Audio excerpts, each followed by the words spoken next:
Welcome to the Politics Guys, a place for bipartisan, rational, and civil debate on American politics and policy. I'm Michael Baranowski, a political scientist at Northern Kentucky University. With me today is my regular co-host, Cleveland area attorney and Republican factotum, Jay Carson. Hey, Mike. Hey, Jay, how you doing? I'm doing great. Well, I'm doing okay myself, too. You know, we have a bunch of listener questions, comments, critiques, so I thought we'd just jump right in if you're ready. I'm ready. Okay, let's see here. We will start with Josh. Josh, who writes, I'm not even sure where I fall down on this political issue, as I think antitrust suits tend to be complicated. But can I ask a favor that you... Yeah, well, yeah, I guess, yeah. But he says, can I ask a favor that you correct the facts that were confused on a recent episode? He says, the two most egregious in my mind were, number one, Jay asked why the regulators weren't going after Android instead of Google. Android has been owned by Google since 2005. Did I ask that? I don't think I said that, but I don't. If I did, I apologize. So that just could have been a miss, because I know actually in Google is that's Alphabet, right? And so that's the main company. And so that might have just been an operating system that upon which Google operates. Right. So that maybe was just a mishearing, misstatement, whatever. So we don't have a problem making a correction or a clarification, I guess, on that. Let's see. The second thing said Jay cited the ability to download competing apps. This is actually the issue at hand. Google was forcing operators to carry their default apps, or they wouldn't allow them to preload the Google Play Store, the app store where you could download competing apps. Okay, that is a valid point. If that's the case, that they wouldn't allow access to competition.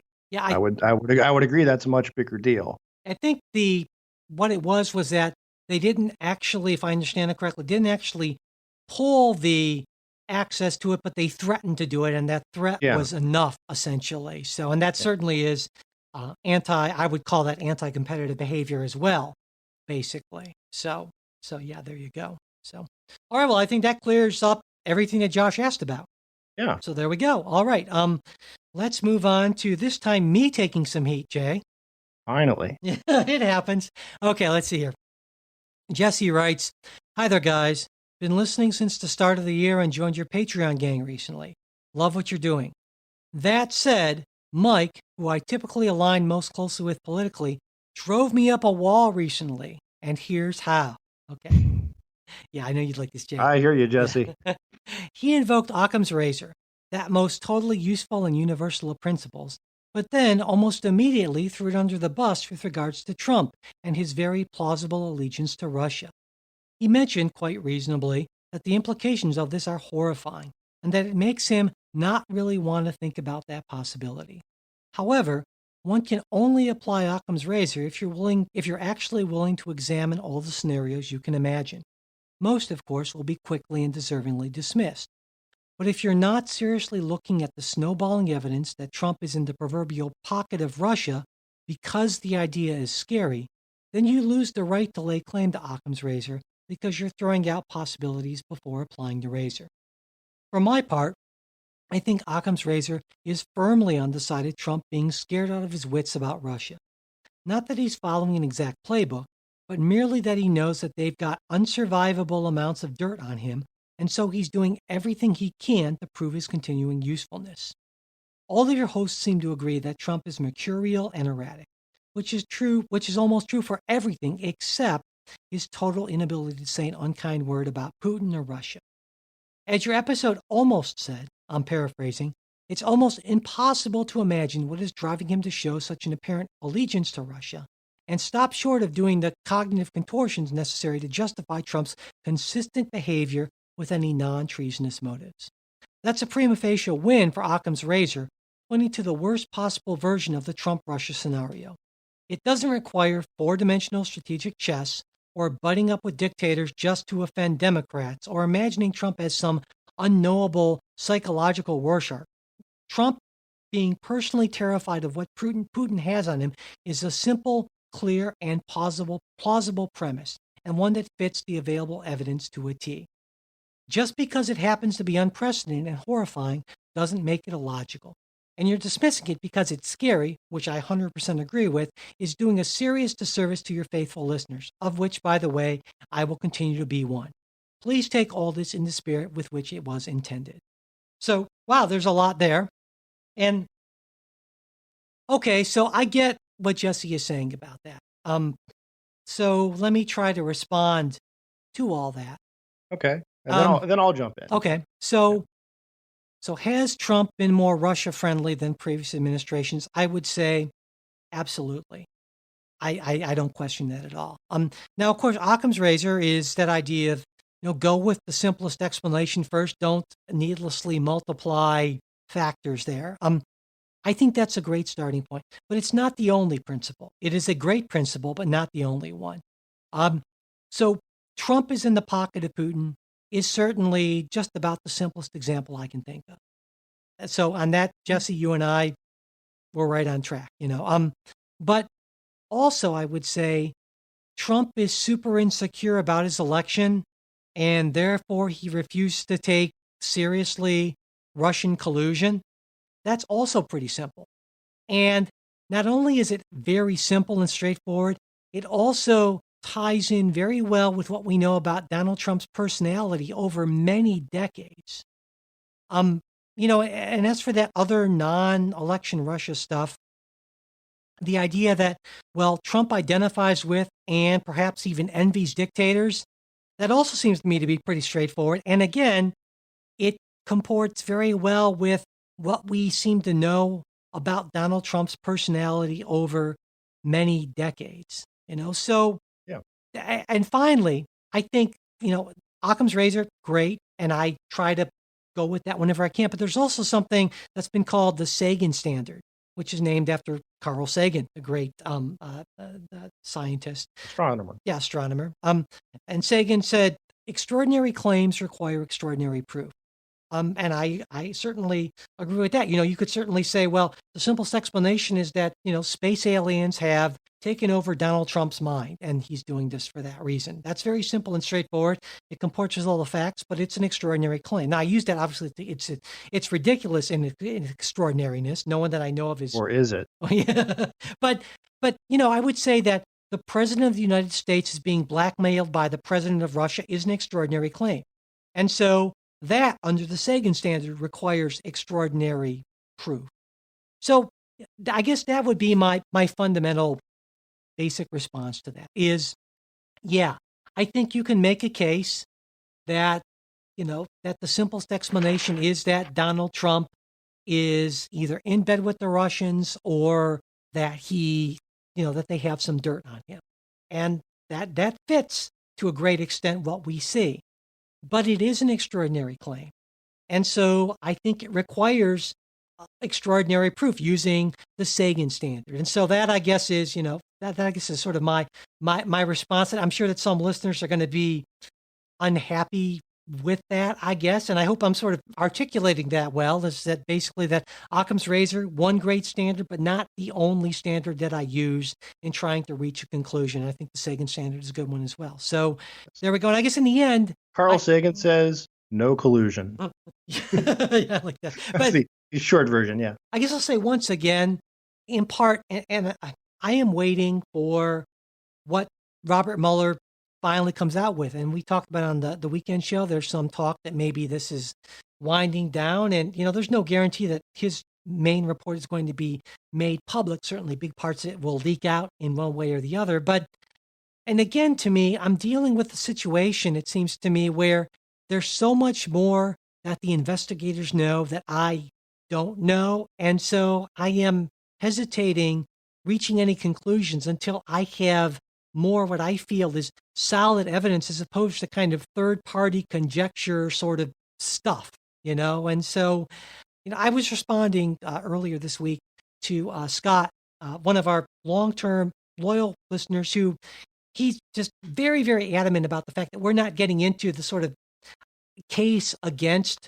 collusion, the fact that there are all these, and I'm going to make this sound more conspiracy-ish than it should. And for that, Scott, I apologize that there is this kind of effort against Trump, and some people call it deep state and that kind of thing. I don't know. But the problem, the reason why I think that we haven't talked about it is so much of it is just kind of this, it feels to me like unverifiable, kind of down the rabbit hole. I would call it Michael Moore-ish type of stuff. I mean, and that's always been my problem with Michael Moore. He'll make these bizarre, these wild, like 12-point connections. And to me, that's a path that isn't a very fruitful path. I need something a little more solid, these arguments by innuendo and that sort of thing.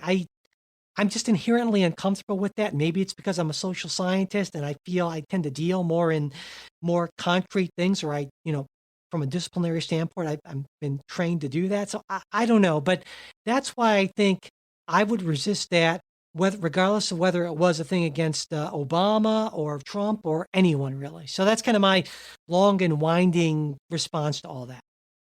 Jay? You said that was long and winding. Yeah, I know. I just, but I think you're not wrong. No, I was just going to make the point of Occam's razor is useful in situations where you don't have all the facts or you can't have all the facts, right? There are some things that you don't know, and in some cases just might not be able to find out, and you have to make a decision at that point. What do you go with? You go with the simplest solution that fits the facts that you have.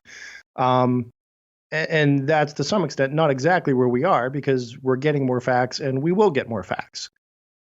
So we don't have to make that decision now.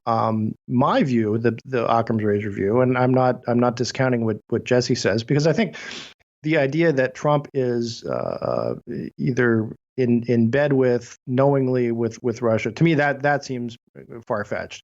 If it is just he's using kid gloves because he's afraid the Russians have something on him, that to me seems plausible. But I don't think that case has been proven yet. And the more, Occam's razor simple explanation that I would propose, and I think I sort of made this clear last time, was that, look, Trump's a jackass. He's got a thing for strong men, strong leaders. And his nice words towards Putin sort of make sense in that context, because also if you consider the policy stuff, he has taken more steps against Russia. I mean, he's bombed Syria, bombed Russian allies. He has allowed lethal force to Ukrainians to defend themselves, that the prior administration didn't do. So I think you have to weigh those things in there also. If he says nice things as far as Putin goes, does the policy necessarily reflect a change? I haven't seen that yet.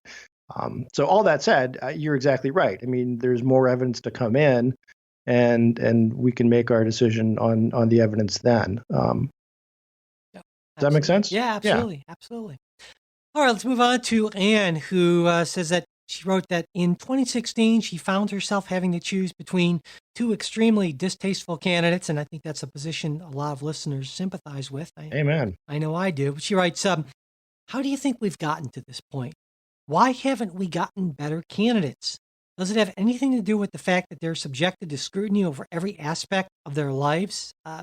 She continues on saying, it seems as though everything is wrong and keeps getting worse. I'm not certain about, for instance, single-payer health care, for instance, but what we have sure isn't working, and yet we can't get anywhere.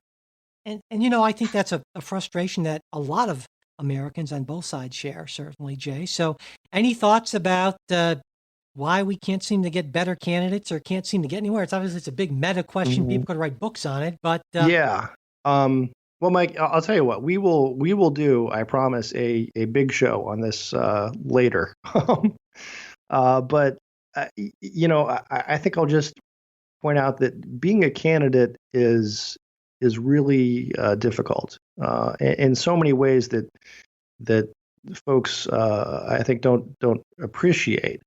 And it's sort of a big hassle to your lifestyle. And there are a lot of people who are, if they're smart, successful, civic-minded, simply don't want to put themselves through what you have to go through. And when you say scrutiny is one thing, but it's also just, you have a whole lot of people just making stuff up about you. Saying nasty things about, saying nasty things about you, your family, and all that. And to a lot of folks, it's sort of, well, what's the point? Particularly if you're saying, look, I'm going to run for Congress. I will go there and be a one of 435 other members. My voice will not, you know, really appreciably change anything. Can you say any one individual congressman, congresswoman does? Well, in some cases, yeah, but it often takes years before they gain that kind of traction to make real change. And then there's also this I want to say bias against moderation, and I don't want to sell that the wrong way, but there are a zillion interest groups out there, and when you're a candidate, you get these surveys from them asking what's your position on X, Y, Z, and they these groups are typically they're interested in candidates who check all the boxes. And often if it's someone who diverts from the look, you can say I'm really a big Second Amendment champion on all these things, but I don't think we ought to bump stocks should be regulated as class 3 firearms. Right. Which would be a not unreasonable position, I don't think. They will say, look, this guy's a sellout. Yeah. Yeah. Likewise, if on the other side, unless you are willing to take a position that, if possible, I would ban all guns, you're going to get heat from the other side. So there's sort of little incentive for having any sort of nuance. And I accept this to a certain extent, but here's where I would draw a line. And candidates face heat with that. Of again, if you want to get endorsements, you want to get funding. People want you to be all in, and you're either with them or against them. So that's part of it. What else? I guess those. I mean, to me, from my view, having worked in a number of campaigns, it's also just it's sort of a stress on the candidate just psychologically, in that you always have to sort of be on. Right. You can't flip people off in traffic anymore. You can't, and it's a strange thing being, oftentimes, again, you're all of a sudden a public, to the extent, anyone pays attention to this sort of figure. So I don't know. I guess those were my reasons of why you don't get better candidates. And by better, I'm assuming you mean folks who are sort of, willing to just, make decisions on the facts, look at this and or that issue, and would be willing to sort of, make some compromises. And even saying that kind of sounds bad, right? Yeah. Make some compromises. But would be willing to sort of meet the other side halfway and walk away with half a loaf as opposed to a whole.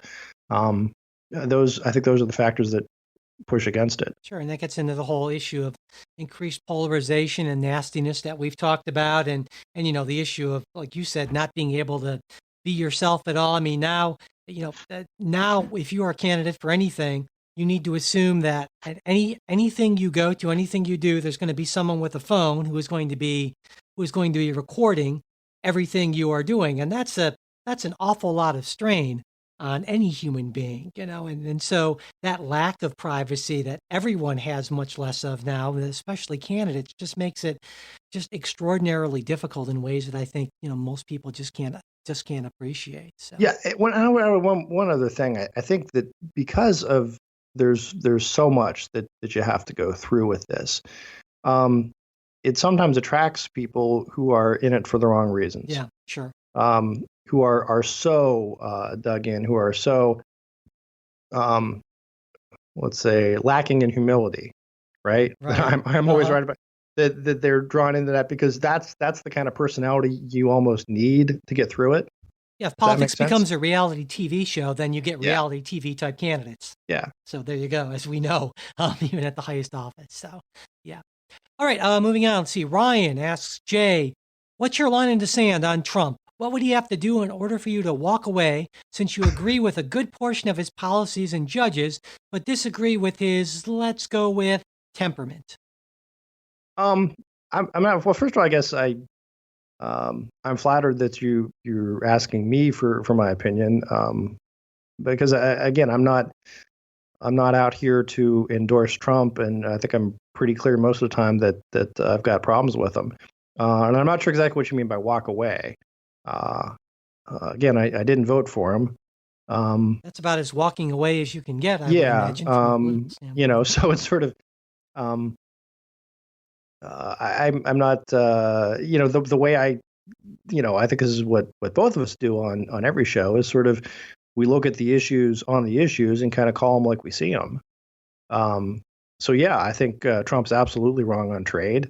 I think his erratic behavior um, takes away from a lot of things that could get done, distracts from important other messages, makes the country look foolish. It tends to embarrass us and so forth.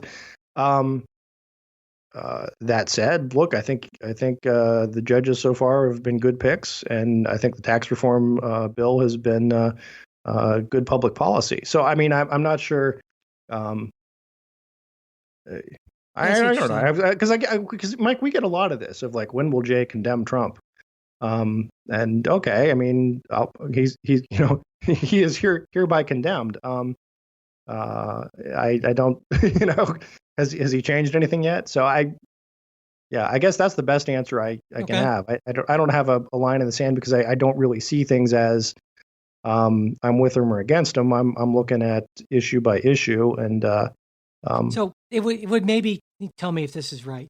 Would it be fair to say that you condemn him as a person? You condemn what he is doing to the institution of the presidency, yeah, but you agree with certain of his policy proposals.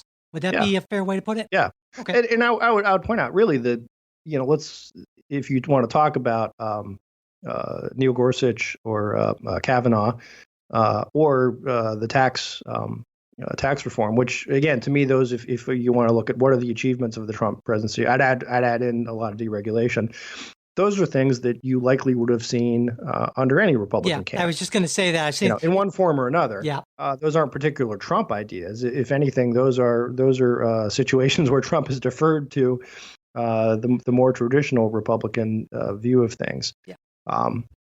It seems to me that if you take all the things that Donald Trump has done as president that essentially any other Republican nominees would have done, you're almost like 100% practically for them. But if you take out all the things that are uniquely Donald Trump, you are almost exclusively against Vladimir those. Putin, I would say that would be highly unlikely that any other Republican candidate would have done that. Yeah, absolutely.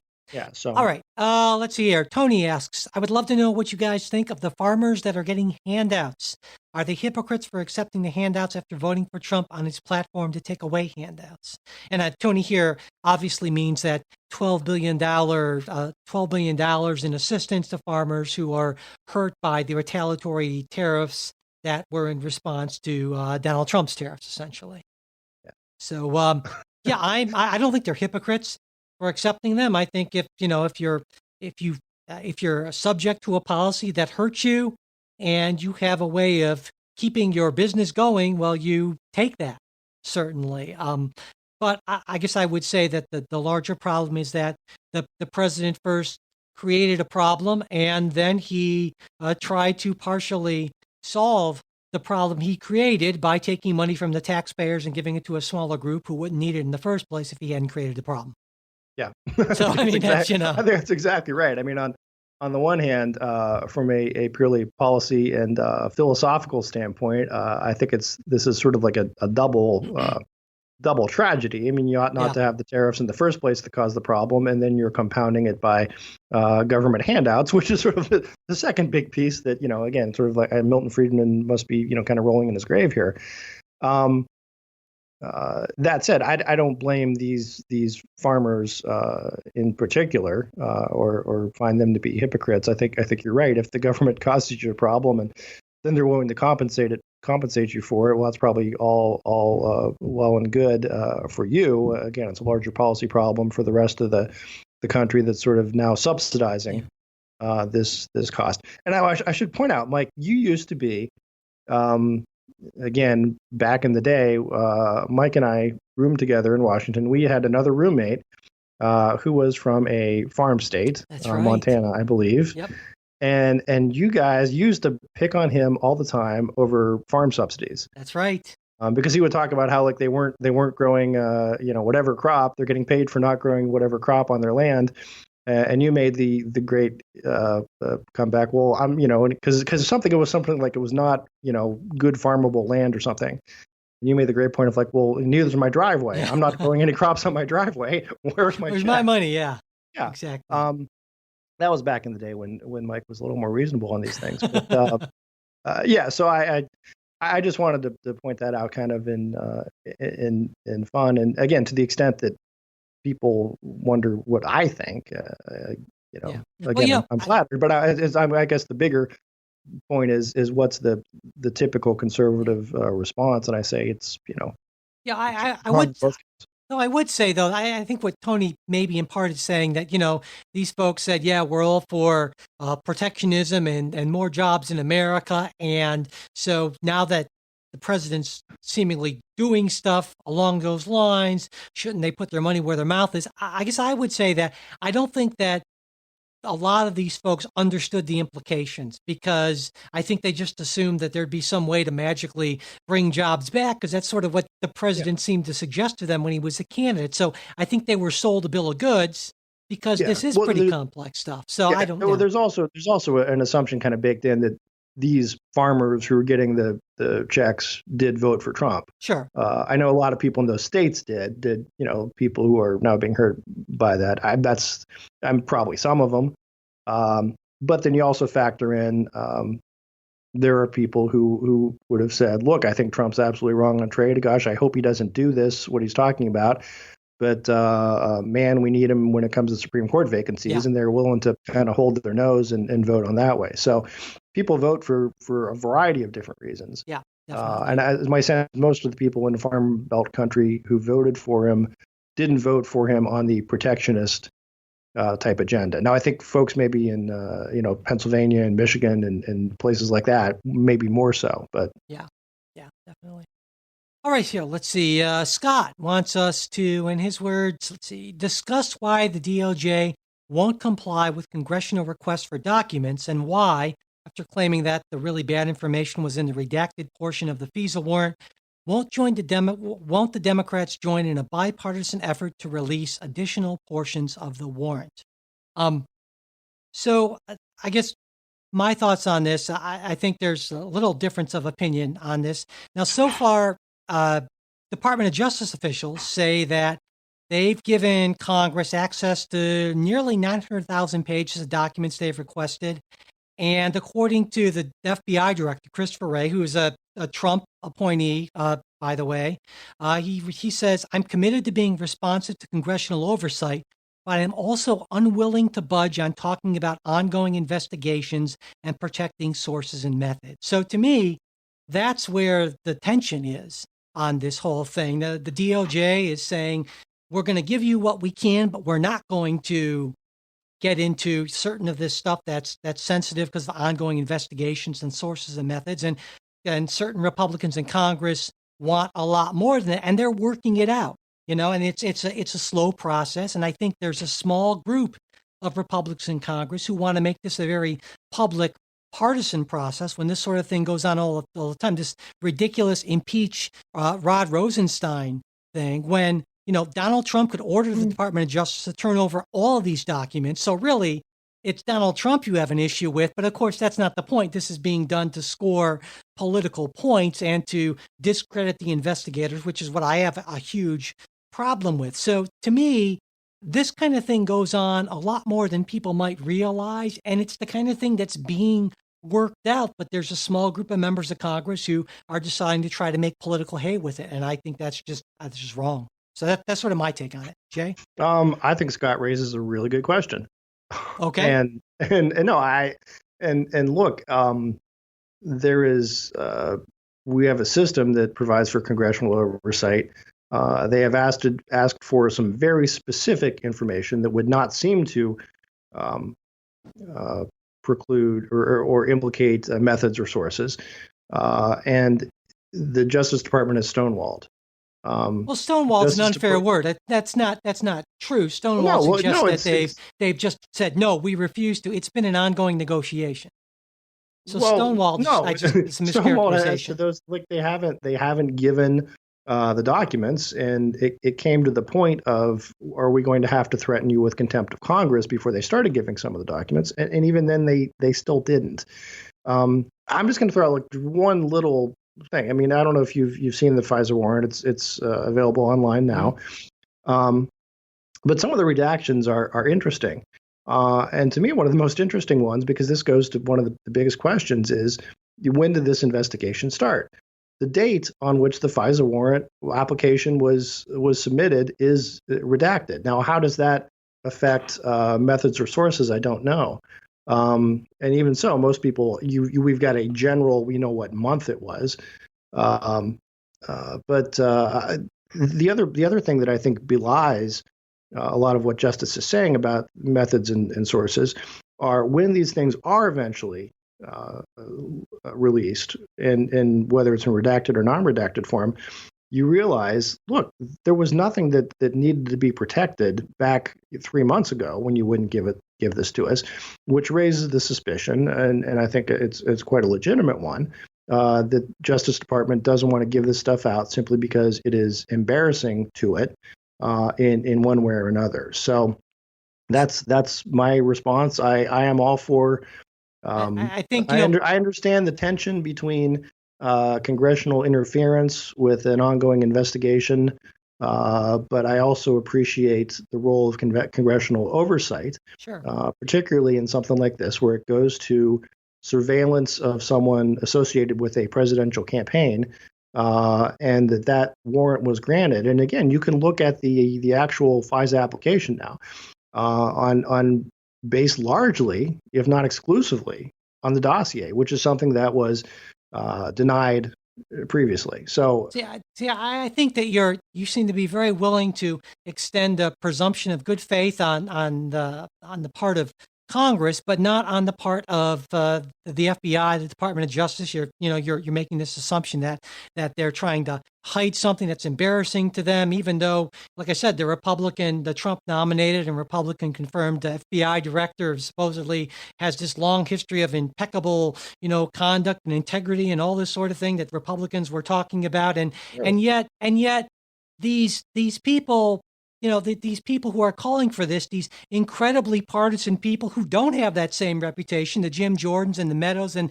these people who I think are tremendously destructive to the democratic process, and who frankly, don't seem to give a damn about anything about except for pushing their own partisan, hyper partisan agenda. These are the people you're more than willing to say, oh, they just want information, which to me is a Sure. double standard.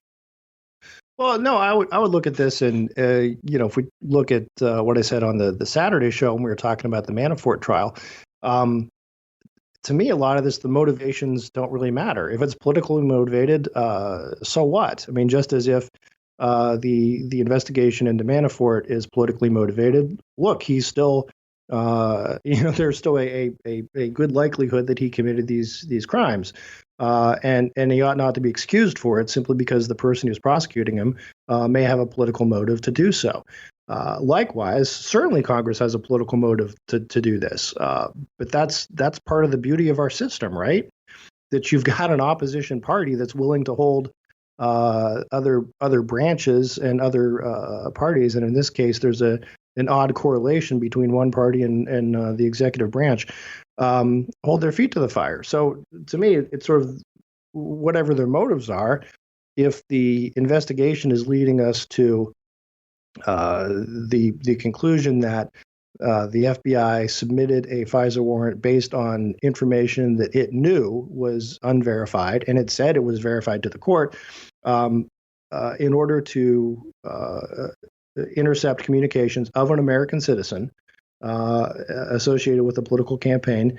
That's that's really pretty troubling. And those facts ought to come out regardless of whether they're doing it for partisan motives or whether doing it for some greater good. And I would say, in a lot of people's minds, the two sort of overlap. But so, just to be clear, are you, and maybe I'm wrong about this, are you saying that basically, if Congress asks for documents, then the Justice Department, that argument that they don't want to, that they can't release things about sources and methods and so forth, that just doesn't matter, that Congress gets whatever it wants?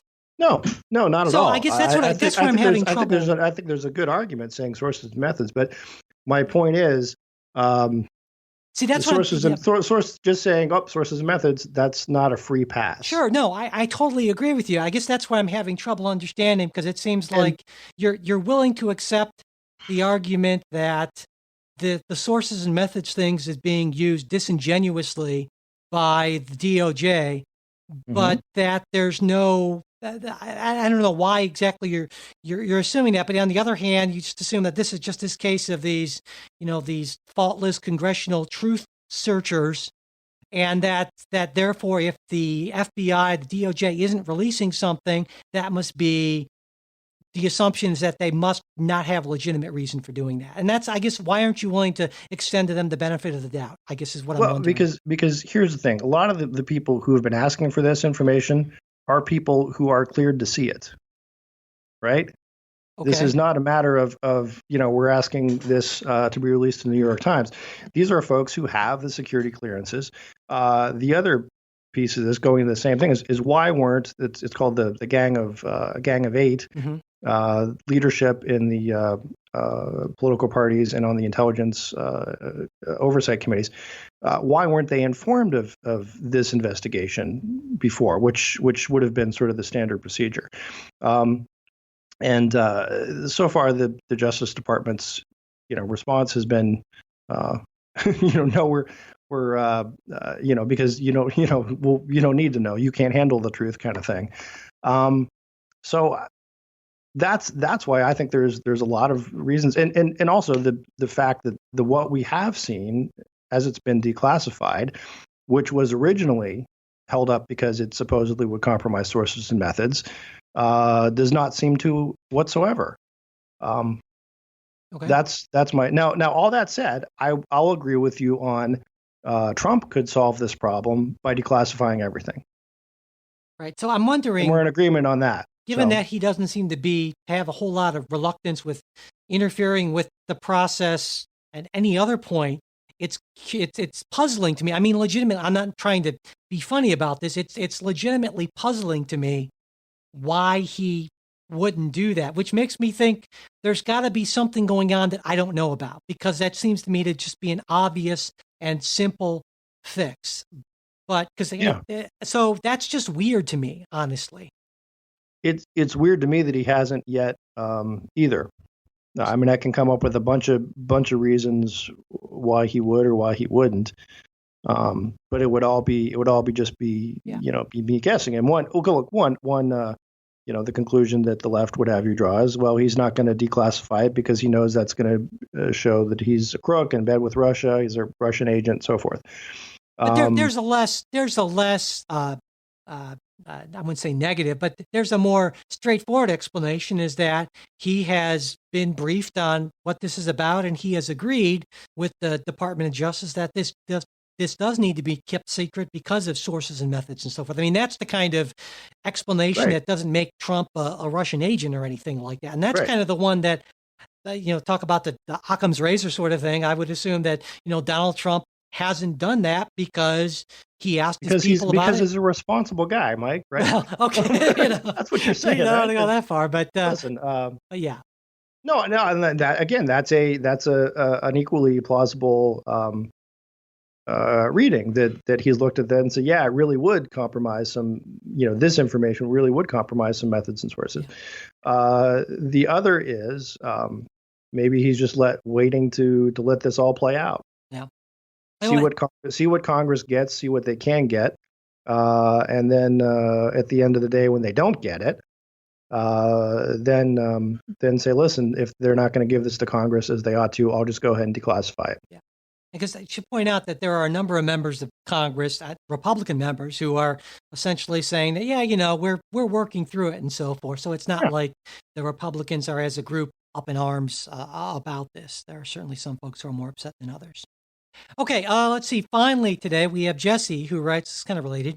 I'd like to know how Jay feels about Trump's impending attempt to stop the Mueller investigation and how the GOP should respond to it.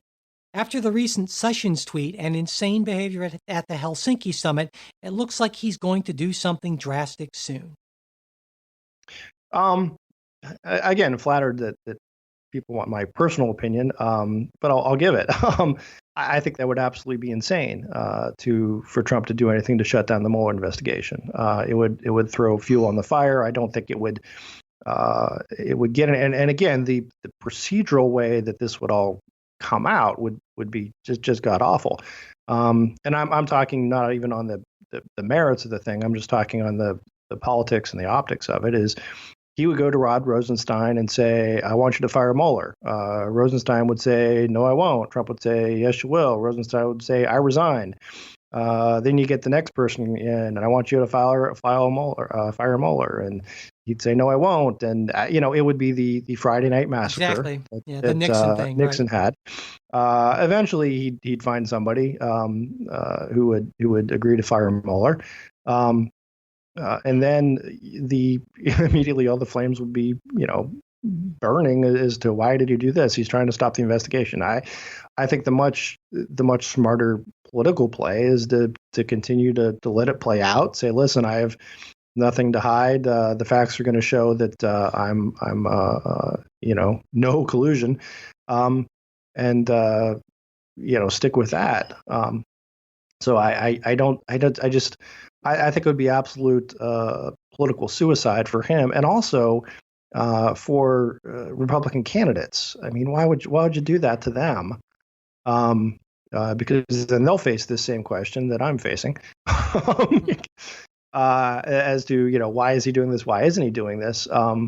And again, your average guy out there running for Congress is going to beats the hell out of me, and would say something about the look, I hope the investigation, I would have the investigation move forward. And it just gives fuel on the fire for the Democrats to say, you need to elect Democrats so we can impeach and do a hearing. And even so, it's not as if Mueller was fired, this would all go away. There would still be the various U.S. attorneys who could investigate different matters. There would still be, assuming the Democrats were to take control, congressional investigations that would go into the same thing. So it wouldn't go away.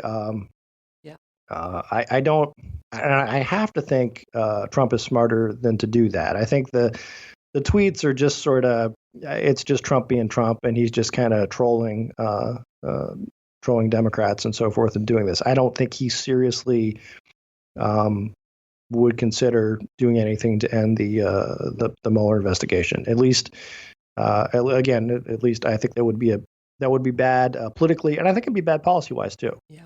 Well, I think what he's doing obviously makes a lot of sense for him personally. He's put a lot of effort into essentially completely doing what he can to completely discredit the investigation, and that's the smart move for him individually, politically, is that's that way. No matter what is in Bob Mueller's final report, a huge hunk of the public is just going to not believe it because he's been totally discredited by the president for that, And so I think that's clearly his playbook. And to be fair, politicians and people have done that strategy of discredit the investigation, from the get-go. But the difference is the level to which this president has taken it, and also the hyper-partisanship of the news media, which amplifies these messages. And so it's at a degree we haven't seen for a long time, certainly. It was like that in the early days of the Republic, but it's been quite a while since that. And of course, that to me is the big concern, because, and we've talked about this a bunch of times before, is that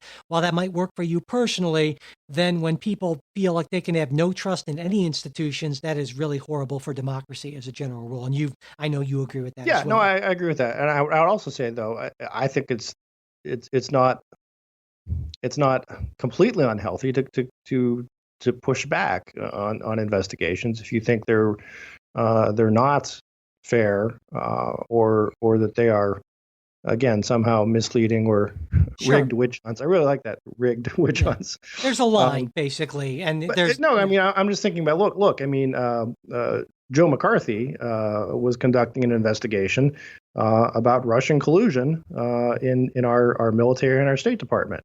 A lot of people pushed back on that, and rightfully so. And it turns out, yeah, McCarthy was, a lot of this was BS. So that's what I'm saying. I don't think it's the tactic of questioning the investigation is an old one. That's the standard tactic that's used. And when you do that, it's sort of a good thing in that it puts the burden on investigators to make sure that they're acting appropriately. So. Sure. And there's obviously, and sure you would say, just to make it clear, listeners, you're not suggesting this is the equivalent of Joe McCarthy's investigation. There's a difference between, one individual, for instance, senator with a history of mental health and drinking problems, launching some crazy claims, and there you go. and yeah, exactly. But yeah. All right. Yeah. No, this is different. In that there is in McCarthy, it was just sort of unsubstantiated claims. Yeah. But let's look. I mean, and I know we're running short on time, but look, the Whitaker Chambers Alger Hiss investigation. In that case, I mean, there was. I mean, Hiss was a Anyway, don't get me started on that. But okay, we won't. but yeah, whole other story. Could have a day on Hiss Whitaker Chambers, but. Yeah. All right, yeah. Well, that I guess does it for this episode. Thanks everyone for listening. We do hope you like what you heard. And of course, listener support is what keeps the show going. We really do appreciate it. So if you'd like to help us out, you know what to do. politicsguys.com/support. That's a direct link, or just go to politicsguys.com and click on the Patreon or PayPal links you will see there, or click on support on the menu. Also, if you could share episodes, that would be great, or leave us reviews and ratings on iTunes. If you want to get in touch with us, mail at politicsguys.com. There's our Facebook page where we post stuff throughout the week. That's facebook.com/politicsguys page. And we're also on Twitter at politicsguys. Can I? I'm sorry. Can I have one last thing? Oh, absolutely. Please do, Jay. Because I know someone asked, and again, I was off for a week or so, on the Russian, Soviet influence programs in the United States. It was the church-related program I mentioned. I will put that information out on, I don't know if do on Facebook or maybe on the next show. And I apologize I didn't get to it today, but I've got it, and it's good. So cool, excellent. So I apologize because I do want to back that up and make it clear, but I don't have it in front of me right now. So we will look forward to it this week on the Facebook page. Great. Thanks, Jay. Okay. I've got the evidence. I've got facts. That's important. All right. They're hidden in a pumpkin. If anyone gets that, you get a pumpkin. Oh, yeah. Very good. All right. The executive producers of the Politics Guys are me, Michael Baranowski, you, Jay Carson, Trey Orndorff, and Bruce Johnson. Today's show is produced by Michael Baranowski. We'll be back with a new show on Saturday. We hope you'll join us.